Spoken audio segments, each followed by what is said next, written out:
I was out doing a delivery one late night. It was probably the longest drive I've ever taken for a pizza delivery from the pizza place I used to work at. It was a 20-minute drive, which isn't too crazy out where I live. Plus, they ordered 4 large pies, so I figured it was a party and I'd get a much bigger tip. Navigating the dirt roads at night was always annoying though. I pulled up to the given address. It was some old sketchy-looking building literally in the middle of a forest clearing. There were no cars parked anywhere or any lights on. I put my car in park and I called my boss. I asked him to reread the address at least 3 times to make sure I typed in the right place. I could tell he was in a really bad mood, and he told me to at least knock on the door and check it out. He would normally get mad if we took back 1 pie, but I was afraid of what he would do if I brought back 4. I was insanely unnerved, but I got out anyway and forced myself to the front door of the building. There was no doorbell, so I just knocked really hard. I heard nothing and didn't really expect to hear anything. I was extremely disappointed, not because nobody answered the door, but because I was realizing that it was all a waste of time and gas. I knocked one more time out of desperation, then began to hear some kind of rustling noises from inside the building. I knocked again and yelled that I was the pizza guy. There was silence now. I felt a bit more uncomfortable now than before, but before I could turn around, I noticed something at the window. There was someone looking through the window. I couldn't tell if it was a man or a woman. All I noticed were their eyes. Their eyes were open wider than I knew possible, staring intently at me. I was disturbed enough by this to drop the pizzas and run back to my car. The shitty thing wouldn't start until turning the key for the 3rd time. I drove off the grass and back onto the dirt road, but I felt the car rocking about, shaking and bumping. Something wasn't right. I didn't make it far from the building before I started hearing a sharp scraping sound coming from outside. There was so much resistance that I couldn't even drive. The car came to a stop. I got out of the car to check what the hell was wrong. A chill ran up my spine as I began to feel like my heart was constantly skipping beats. My tires had been slashed and had completely fallen off the rim. Not just the front though, all 4 tires were slashed. I realized somebody did this when I was knocking on the door to that building. Instead of running, I got back in the car and locked the doors. I was so close to that building I could practically see it from where I was if it weren't for the trees blocking the view. I called 911 and told everything to the operator. She told me the cops would be over as soon as possible and that I need to stay hidden. I asked her if it's advisable to stay in the car or run, and she told me it would be best to stay in the car with the doors locked. She asked me to stay on the line with her until the cops would arrive. My whole body was shaking in all directions. There was nothing but dark, seemingly endless forest. I knew it would take forever for the cops to get there. I was not comfortable with sitting in that car, so close to whoever did this. The next part is what utterly destroyed me. It still shakes me to this day, and I hope nobody ever has to experience this kind of fear. As I was scanning all the windows, making sure nobody was outside, I looked in the rearview mirror, and there was the same person. The same person I saw at that window. Eyes opened wider than ever. I could see now that it was a woman, and I could ever so slightly see a smile begin to spread across her face. I opened my door and full-on sprinted into the woods, not caring how much noise I made. I ran until I was out of breath, which didn't take long, and I hid behind a giant log on the ground. I tried to cover my loud breathing with my hand as I waited and waited for what felt like hours until I finally heard sirens in the distance. I gathered up all the stamina I had left to run all the way back in the direction of the dirt road. Eventually, the glowing red and blue lights came into view, and I had never felt better in my life. They were parked in front of my car, investigating with flashlights. I came out yelling at them like a lunatic to help me. I fell to the floor and started to gag, almost throwing up from running so much. They picked me up and began to ask me questions, to which I explained everything to the best of my ability. One of the two cars drove over to the building, and the two officers began to search the building. They came back with nothing except for a couple of spiky objects. These objects were exactly the same as the ones used to slash my tires. The cops guessed that it was some kind of sick, demented couple, being that I saw the woman. But unfortunately, as far as they know, they were never found, and that still kills me inside to this day. I obviously quit my job right after that and started working at a local grocery store. I know that I'll never forget seeing that woman at the back of my car. The mountain cabin. It's a little-known common courtesy out in the mountains during a snowstorm that if someone's seeking shelter in your cabin, you let them in. No, I wasn't the one offering that courtesy to someone else in the story. I was the one seeking refuge. It was supposed to be a long weekend of hunting, but what started as a cold, sunny day quickly formed tons of dark storm clouds, and I quickly found myself right in the middle of a blizzard. After a full, rather unsuccessful day of hunting hares, I was way too far and disoriented to make my way back to my cabin. I had to seek refuge somewhere else. I came across a log cabin nestled between a circle of trees. No lights on, but I still had to try the door. I hit the door with my fist a few times. No answer, but I could hear footsteps on the other side approaching the door. I expected it to open, but it didn't. I shouted that I'm lost and need shelter. The door cracked open and I heard a voice say, "Come in. Leave your boots by the door." I waited a bit, expecting him to open the door fully and formally greet me as anyone would, but that didn't happen. So I pushed the door open myself and entered the dark cabin. The room was lit by 2 candles, just enough for me to see the couch that the man then told me to sleep on. As for the man, all I saw was his silhouette on the far side of the room. The little light from the candles didn't extend that far. I dropped my bag and gun on the floor and laid down on the couch. I thanked the man for letting me crash here till the storm blows over. He didn't answer. His behavior wasn't the most bizarre thing. Folks are strange up in the mountains. If he wasn't up for conversation, I'd just get some early shut-eye. I closed my eyes, though the level of darkness with my eyes closed wasn't much of a difference. I was subconsciously waiting to hear the man's footsteps leave the room, but they never did. I opened my eyes and his silhouette was still in the corner of the room, just standing there. I felt the need to say, "Yeah, I think I'm just going to get some sleep now. Thanks." No response. I turned to my other side so that I wouldn't be tempted to just keep opening my eyes to check on him. Some time passed, but without having heard his footsteps walk away, the curiosity was eating away at me.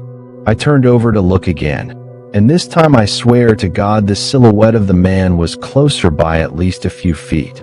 I couldn't make out his face, but the slight glow from the candles would just barely trickle around the man's forehead, and what I saw was disgustingly pale skin. I quickly gathered my belongings and thanked him, but I said I had to go.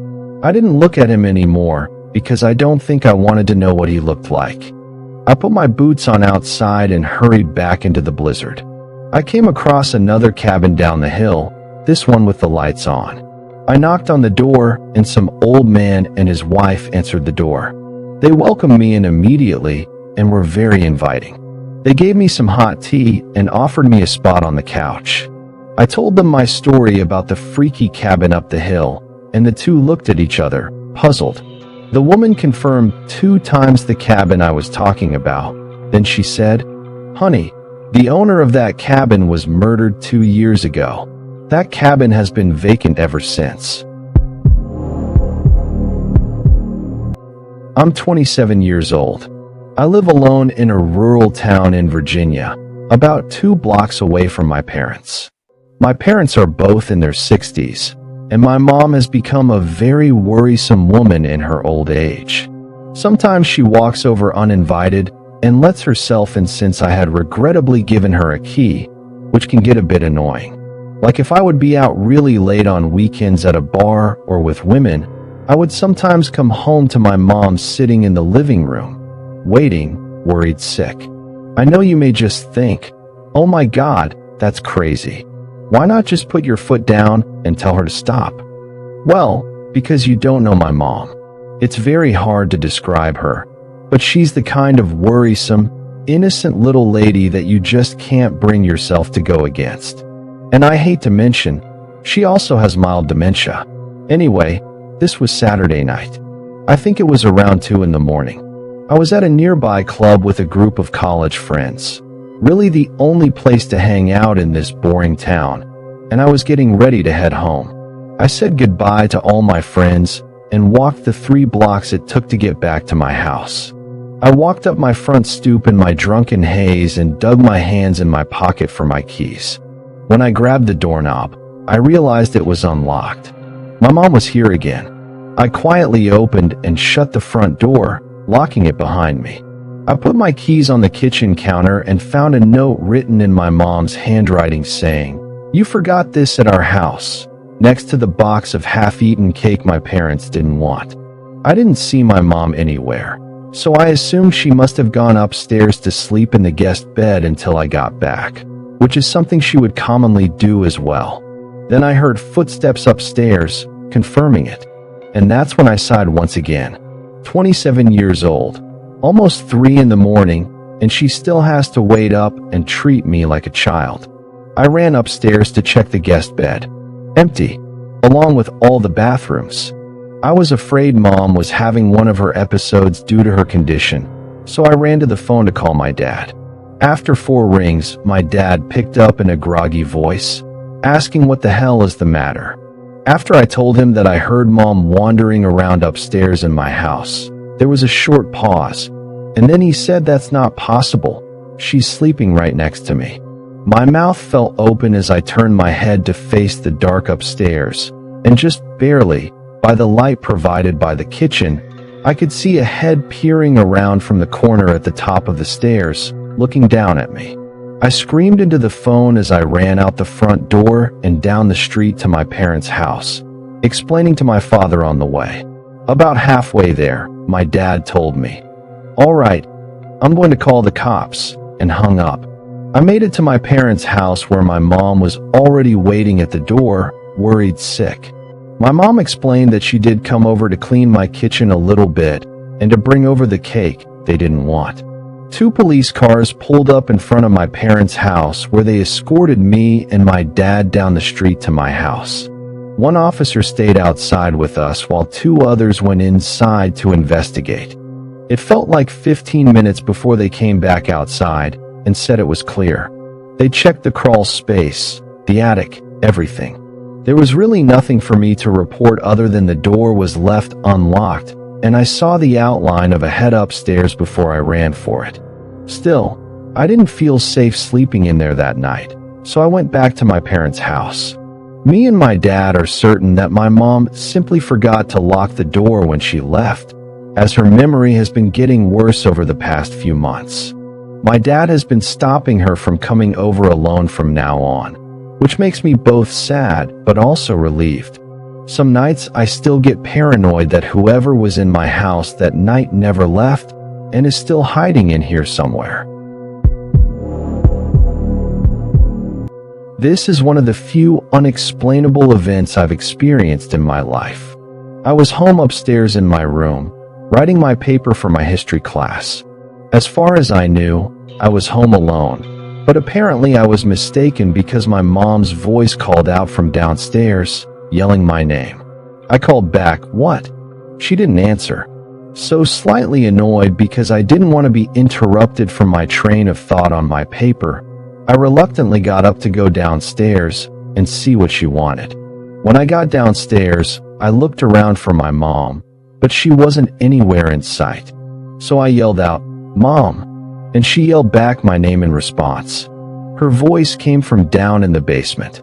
So I went to the basement door, but strangely, the lights were off. I called down the stairs, "Mom," again, and she called back. I yelled out, "What are you doing down there with the lights off?" She didn't respond. I flicked on the light and went down the stairs. I heard my mom call my name again as I was near to the bottom of the steps. It was getting weird. Each time she called my name, it sounded exactly the same. Like there was zero difference in inflection every single time she said my name. I yelled out, "Mom!" again, and she once again yelled back my name. She was nowhere to be seen in the basement, but then I noticed a little crawl space closet door was open.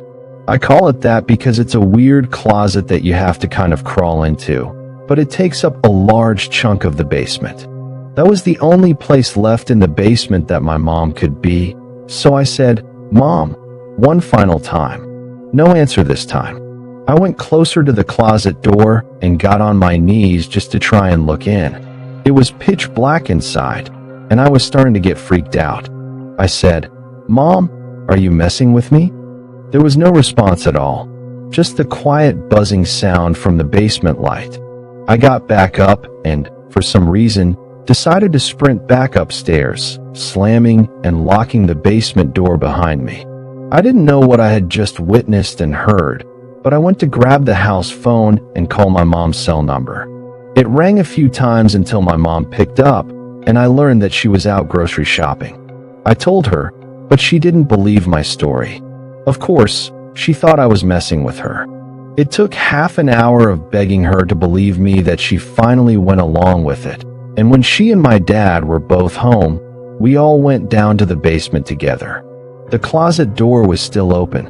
My dad went inside, but there was no one in there.